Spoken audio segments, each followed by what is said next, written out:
ہاں مطلب یہ نماز کے دوران مطلب کچھ خیالات آنا، اس کی کیا وجہ ہوتی ہے؟ کچھ مطلب ٹینشن ہو جاتی ہے؟ نہ آپ ٹینشن ختم کریں. یہ جو ہے نا کہ خیالات آتے ہیں نماز میں، خیالات سے میرے بھائی کوئی آدمی جان نہیں چھڑا سکتا. یہ ایک ایسا بوجھ اپنے پر لوگ لاد لیتے ہیں کہ میں ایسی نماز پڑھوں جس میں خیال نہ آئے.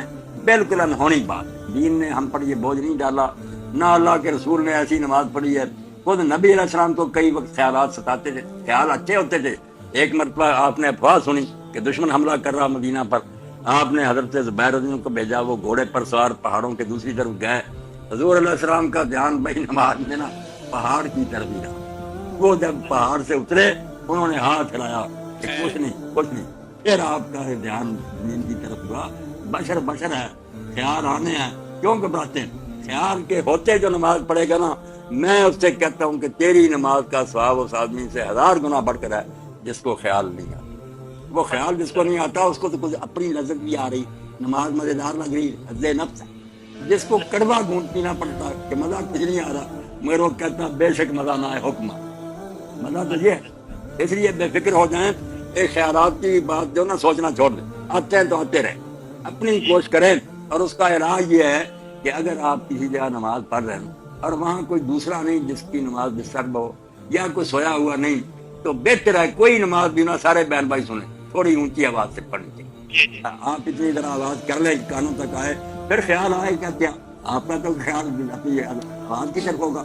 الحمدللہ رب العالمین الرحمن الرحیم.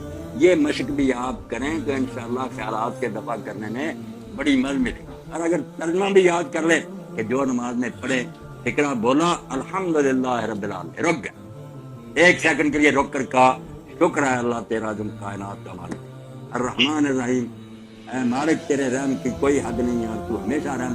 تھوڑا تھوڑا معنی بھی سوچتے جائے نا، ایسا نہ ہو کہ بٹن دبا دیا بس ایکسپریس چل رہی ہے. تھوڑا تھوڑا رکے تو پھر دیکھیں نماز کا کیا مزہ. رکھتے ہیں بے شک ڈالتے.